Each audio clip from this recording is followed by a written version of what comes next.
Hello friends, welcome to my channel commerce Gyan. Partnership की series में आज हम पढ़ने वाले हैं dissolution of partnership firm. Dissolution of partnership और डिसोल्यूशन ऑफ पार्टनरशिप फर्म दोनों अलग अलग टर्म है। डिसोल्यूशन ऑफ पार्टनरशिप का मतलब होता है कि पुरानी पार्टनरशिप को टर्मिनेट कर दिया जाता है और एक नई पार्टनरशिप अराइज हो जाती है। ये किस केस में होता है? Admission of partner, retirement of partner और डेथ ऑफ पार्टनर के टाइम पर, या फिर अगर हमें पुराने P&L रेशियो को चेंज करना हो, या फिर जो पुरानी पार्टनरशिप है मतलब जो अब तक चली आ रही थी उसका जो पीरियड है वो एक्सपायर हो गया हो, तो ऐसे केसेस में पार्टनरशिप खत्म हो जाती है पुरानी वाली और एक नई पार्टनरशिप अराइज हो जाती है। डिसोल्यूशन ऑफ फर्म क्या होता है? फिर जहाँ बिजनेस को क्लोज डाउन कर दिया जाता है, वो किसी भी रीज़न से हो सकता है। बिजनेस को क्लोज डाउन कर दिया जाता है, पार्टनरशिप क्या होगा? ऑटोमेटिकली खत्म हो जाएगी, बुक्स ऑफ अकाउंट क्लोज हो जाएंगे। उनको हम क्या कहते हैं? डिसोल्यूशन ऑफ फर्म कहते हैं। इसको कुछ पॉइंट्स के थ्रू भी हम जान लेते हैं। देखिए, डिसोल्यूशन ऑफ फर्म का मतलब क्या होता है? वही बिजनेस क्लोज डाउन हो जाएगा तो ऑटोमेटिकली पार्टनरशिप भी खत्म हो जाएगी। डिसोल्यूशन ऑफ पार्टनरशिप क्या होता है? फिर पुराने एग्रीमेंट में चेंज हो जाएगा, नया एग्रीमेंट बन जाएगा, नई पार्टनरशिप बन जाएगी। बिजनेस को आगे कंटिन्यू नहीं किया जाता है, बिजनेस आगे कंटिन्यू चलता रहता है। बुक्स ऑफ अकाउंट को क्लोज कर दिया जाता है, बुक्स ऑफ अकाउंट क्लोज नहीं होती है, ये वॉल्यू एंट्री होता है। ये value entry and compulsory both होता है। अकाउंटिंग ट्रीटमेंट क्या होता है डिसोल्यूशन ऑफ फर्म के टाइम पर? देखिए, ये सारे अकाउंट्स बनाए जाते हैं। फर्स्ट रियलाइजेशन अकाउंट बनाएंगे हम, सेकंड पार्टनर्स का लोन अकाउंट बनाएंगे, उसके बाद पार्टनर्स का कैपिटल अकाउंट बनाएंगे, उसके बाद हम कैश और बैंक अकाउंट बनाएंगे। रियलाइजेशन अकाउंट क्या होता है? रियलाइजेशन को बिल्कुल भी कंपेयर मत कर लेना, बिल्कुल भी कंफ्यूज मत होना रिवैल्यूएशन अकाउंट से। रियलाइजेशन अकाउंट क्या होता है? इसका ऑब्जेक्टिव ही होता है, देखिए जब डिसोल्यूशन ऑफ फर्म हो रहा है, सारी की सारी असेट्स बेची जाएंगी, सारी की सारी लायबिलिटीज़ को पेड आउट किया जाएगा, तो क्या होगा? या तो प्रॉफिट होगा या फिर लॉस होगा। तो उस प्रॉफिट और लॉस को जानने के लिए ही क्या बनाया जाता है? रियलाइजेशन अकाउंट बनाया जाता है। इसका नेचर क्या होता है? ये नॉमिनल अकाउंट होता है एक। देखिए, अब जब डिसोल्यूशन ऑफ फर्म हो ही रहा है तो क्या होगा? सारी की सारी असेट्स को बेचा जाएगा और जो लाइबिलिटीज़ हैं उनके भी अकाउंट को क्लोज किया जाएगा, उनको भी पेड आउट कर दिया जाएगा। तो क्या सारी असेट्स को हम रियलाइजेशन अकाउंट में ट्रांसफर करेंगे? नहीं, कुछ को पार्टनर्स के कैपिटल अकाउंट में भी ट्रांसफर करते हैं। तो कौन कौन सी असेट्स होती हैं जान लेते हैं। सारी की सारी असेट्स को हम रियलाइजेशन अकाउंट में भेज देते हैं, सिर्फ और सिर्फ कैश और बैंक को छोड़ करके। गुडविल भी भेजी जाती है, सिर्फ और सिर्फ कैश और बैंक को छोड़ा जाता है, और जो फिक्टिशियस असेट्स होती हैं उसको पार्टनर्स के कैपिटल अकाउंट में डेबिट कर दिया जाता है। और जो असेट्स हैं वो फिर किस वैल्यू पर आएंगी? वो बुक वैल्यू पर आएंगी, और जो डेटर्स हैं वो ग्रॉस वैल्यू पर दिखाए जाते हैं रियलाइजेशन अकाउंट में। प्रोविजंस को बिना हटाए, मतलब बिना प्रोविजंस को हटाए, उनमें से जो ग्रॉस वैल्यू होती है वो भेजी जाती है रियलाइजेशन अकाउंट में। क्लियर? आगे बढ़ते हैं। जब हम लाइबिलिटीज़ का अकाउंट क्लोज करेंगे तब क्या होता है? जब लाइबिलिटीज़ के अकाउंट को क्लोज कर दिया जाता है तो वो भी 3 जगह पर आते हैं। कौन कौन सी? रियलाइजेशन अकाउंट, पार्टनर्स का कैपिटल अकाउंट, और एक नई चीज़ सेपरेट अकाउंट में। देखिए, रियलाइजेशन अकाउंट में कौन सी लाइबिलिटी ट्रांसफर होती है? जो थर्ड पार्टी से रिलेटेड है। फॉर एग्जांपल क्रेडिटर, पार्टनर्स का वाइफ, उसका लोन जो दे रखा है उसने बिजनेस को, वो outside loans, bank overdraft and provisions. Partners के कैपिटल अकाउंट में क्या ट्रांसफर होगा? Undistributed profits, reserves, credit of P&L। Okay, ये सारी चीज़ें कहाँ चली जाएंगी? पार्टनर्स के कैपिटल अकाउंट में हम भेज देंगे इनको। सेपरेट अकाउंट में फिर क्या आता है? पार्टनर्स का लोन। पार्टनर से जो लोन ले रखा है बिजनेस ने, पार्टनर ने जो एक्स्ट्रा पैसा दे रखा है, मतलब एक्स्ट्रा जो लोन प्रोवाइड किया है बिजनेस को, उसको हम कहाँ ट्रांसफर कर देंगे? सेपरेट अकाउंट में। इसको कभी भी कैपिटल अकाउंट में ट्रांसफर नहीं करते हैं, ये सेपरेट अकाउंट में ही जाएगा। चलिए आगे हम जान लेते हैं रियलाइजेशन अकाउंट को कैसे बनाया जाता है। देखिए, रियलाइजेशन अकाउंट को 2 पार्ट्स में डिवाइड किया जाता है, डेबिट एंड क्रेडिट। तो क्योंकि ये नॉमिनल नेचर का होता है तो जो फ़ायदा होगा, हमें गेन होगा, वो क्रेडिट साइड आ जाएगा, और जितने भी हमें लॉसेज होंगे वो कहाँ चले जाएंगे? डेबिट साइड चले जाएंगे। देखिए, तो सबसे पहले हम डेबिट साइड में डालेंगे टू बैलेंस बीडी के नाम से सारी असेट्स को। वही चीज़ कैश और बैंक को छोड़ देंगे, गुडविल बिल्कुल आएगा, और जो डेटर है वो ग्रॉस वैल्यू पर दिखाए जाएंगे। नेक्स्ट, बाई बैलेंस बीडी के नाम से सारी की सारी असेट्स, सारी की सारी लाइबिलिटीज़ आ जाएंगी, प्रोविजंस आ जाएंगे, एम्प्लॉय प्रोविडेंट फंड आ जाएगा, एंड बैंक ओवरड्राफ्ट आ जाएगा। फिर हम क्या करेंगे? लाइबिलिटीज़ को पे करेंगे टू बैंक के नाम से, और जो लाइबिलिटीज़ पार्टनर ने ले रखी है तो पार्टनर्स कैपिटल अकाउंट के नाम से आ जाएगा इधर। नेक्स्ट, जो असेट्स बेची जा रही हैं वो बाई बैंक अकाउंट के नाम से आ जाएंगी, और अगर कोई भी एसेट्स उसने पार्टनर ने ले रखी है तो बाई पार्टनर्स कैपिटल अकाउंट के नाम से यहाँ पे आ जाएगा।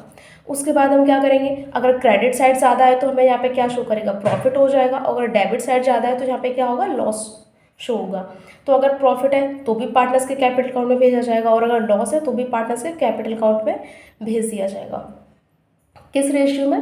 P&L रेशियो में। क्लियर? यहाँ कुछ जनरल एंट्रीज है वो जान लेते हैं फटाफट से। अगर असेट्स को ट्रांसफर किया जा रहा है रिलेशन अकाउंट में तो क्या होगा? रिलेशन अकाउंट डेबिट हो जाएगा to all assets account. Next, अगर लाइबिलिटीज़ को भेजा जा रहा है तो क्या होगा? Liabilities account debit to realisation account. अगर किसी भी असेट को सेल किया जा रहा है तो क्या होगा? Bank account debit to realisation account. किसी भी असेट्स को पार्टनर के द्वारा लिया जा रहा है तो क्या हो जाएगा? पार्टनर्स का capital account debit to realisation account.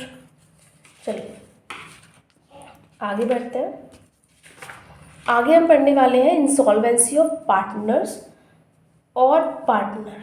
देखिए, लॉस ऑन रिवैल्यूएशन, यहाँ पे मैंने भी गलती कर दी, यहाँ पे रिवैल्यूएशन बिल्कुल भी नहीं है, रियलाइजेशन है।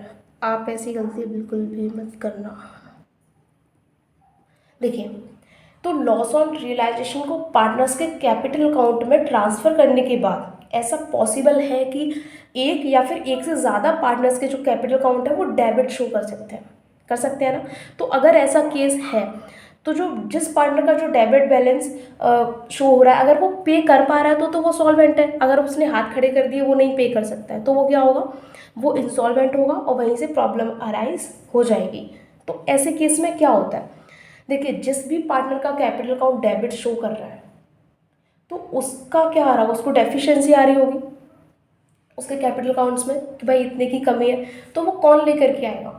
वो सॉल्वेंट पार्टनर, वो वाले सॉल्वेंट पार्टनर लेकर के आएंगे जिनका बैलेंस क्रेडिट शो कर रहा है। ठीक है, क्रेडिट शो करना ज़रूरी है। जब क्रेडिट शो कर रहा होगा वो ही लेके आ सकता है। जिसका खुद का बैलेंस डेबिट शो कर रहा है वो कैसे लेके आ जाएगा? और हम यहाँ जानते हैं कि पार्टनरशिप के केस में क्या होता है, जो लाइबिलिटीज़ होती है वो क्या होती है? अनलिमिटेड होती है और जॉइंट होती है। जॉइंट का मतलब एक पार्टनर की कमी को दूसरा पार्टनर पूरी करेगा। ठीक है, और अनलिमिटेड का मतलब होता है कि उसके घर से पैसा मंगाया जा सकता है।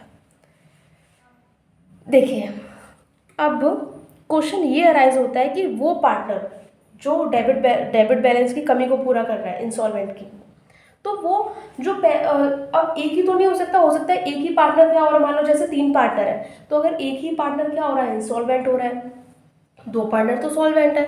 तो जो 2 पार्टनर उस कमी को पूरा करेंगे तो वो आपस में ये बोलेंगे ना कि हम पैसा कितना लेकर के आए, कितना कितना हम इसको बांटें, किस रेशियो में हम उसकी कमी को पूरा करेंगे। तो इसी क्वेश्चन का आंसर देता है हमारा गार्नर वर्सेस मूरे केस। क्यों?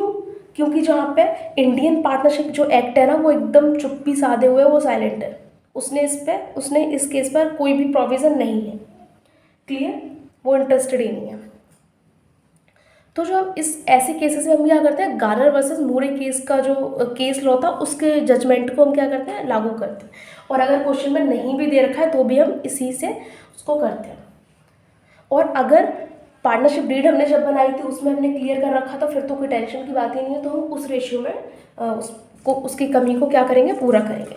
तो अभी हम गार्नर वर्सेस मूरे रूल को पढ़ लेते हैं कि उसमें क्या था। देखिए, जब जो इंसॉल्वेंसी हुई है उसमें या तो एक या फिर एक से ज़्यादा हो सकते हैं या फिर सारे के सारे पार्टनर भी इंसॉल्वेंट हो सकते हैं। तो अभी हम यहाँ वो केस पढ़ रहे हैं जहाँ पे एक या 2 पार्टनर क्या हुए हैं? इंसॉल्वेंट हुए। ठीक है, तो वहाँ पे हम गार्नर वर्सेस मूरे रूल को अप्लाई करेंगे। गार्नर वर्सेस मूरे को पढ़ लेते हैं एक बार। इसमें क्या होता है? 3 पार्टनर्स थे, गार्नर, मूरे एंड विल्किंस। जहाँ पे विल्किंस कैसा था? उसका कैपिटल बैलेंस डेबिट शो कर रहा था, मतलब वो इंसॉल्वेंट था। उसकी कमी को कौन पूरा करेगा? गार्नर एंड मूरे। तो कोर्ट ने क्या डिसीजन दिया था इस पर कि क्योंकि ये जो लॉस हुआ है वो इंसॉल्वेंसी की वजह से हुआ है और वो एक कैपिटल लॉस है, इसीलिए इस लॉस को सॉल्वेंट पार्टनर कैपिटल रेशियो में ही बियर करेंगे। क्लियर? कैपिटल रेशियो उनका, जो सॉल्वेंट पार्टनर है उनका जो कैपिटल रेशियो है उसमें। देखिए, सॉल्वेंट पार्टनर जो है वो क्या करेंगे? कैपिटल रेशियो में बियर करेंगे। और जो रियलाइजेशन पर लॉस हुआ है उसको वो क्या करेंगे? तीनों पार्टनर किस में लेकर के आएंगे? कैश में लेकर के आएंगे। तीनों पार्टनर्स यहाँ पे गार्नर, मूरे और विल्किंस हैं। जो इंसॉल्वेंट है वो भी लेकर के आएगा कैश में। उसके बाद ही उसकी कैपिटल की डेफिशिएंसी को निकाला जाएगा। देखिए, इसके कुछ रूल्स हैं, हम उसको एक बार पढ़ लेते हैं। अगर लॉस अकर हुआ है इंसॉल्वेंसी की वजह से तो एक कैपिटल लॉस है, इसलिए इसको कैपिटल रेशियो में ही बियर किया जाना चाहिए। लॉस ऑन रियलाइजेशन जो है वो एक ट्रेडिंग लॉस है, इसलिए इसको P&L रेशियो में ही बियर किया जाना चाहिए। अब देखिए, जैसे हमने कैपिटल की बात करी, जो हम कैपिटल रेशियो निकालने वाले हैं, तो कैपिटल अकाउंट जो होते हैं वो 2 वेज में लिखे जाते हैं। कौन सा? एक तो हमने स्टार्टिंग में पढ़ा था, एक तो फिक्स्ड कैपिटल अकाउंट जहाँ पे कोई टेंशन की बात नहीं है, फिक्स जो कैपिटल रेशियो होगा वही अप्लाई हो जाएगा। एक क्या होता है? Fluctuating capital accounts. Fluctuating capital accounts में क्या होगा, हम कैपिटल कैसे निकालेंगे, सारे रिजर्व, प्रॉफिट और जो इंटरेस्ट ऑन कैपिटल है उसको ऐड कर देंगे, इंटरेस्ट ऑन ड्राइंग हटा देंगे वहाँ से, और जो ड्राइंग है उसको भी हटा देंगे। तो उसके बाद जो हमारी कैपिटल निकल करके आएगी उससे हम उसका रेशियो हम निकालेंगे, ठीक है, और उसी प्रपोर्शन में क्या कर देंगे, उसकी डेफिशिएंसी को पूरा कर देंगे। Clear? Solvent partner with credit balance has to bear deficiency of insolvent partner in capital ratio. यहाँ ये फिर से रिकॉल करवा रहा है हमको कि जो सॉल्वेंट पार्टनर है ना, विद क्रेडिट बैलेंस, जो सॉल्वेंट पार्टनर का जो बैलेंस है वो क्रेडिट होना चाहिए। अगर वो क्रेडिट नहीं है तो वो बियर नहीं करेंगे उसकी डेफिशिएंसी को, ठीक है, क्रेडिट बैलेंस है तभी वो बियर करेंगे। तो इसके साथ ही हमारी जो डिसोल्यूशन ऑफ फॉर्म है वो कंप्लीट होता है। इसके बाद मैं आपको एक प्रैक्टिकल क्वेश्चन करवा के उससे भी समझा दूंगी, जैसे कैसे हम इसको प्रैक्टिकल क्वेश्चंस को हैंडल करते हैं। Thank you for watching. अगर वीडियो इन्फॉर्मेटिव लगी हो तो प्लीज़ लाइक एंड सब्सक्राइब कर दीजिएगा।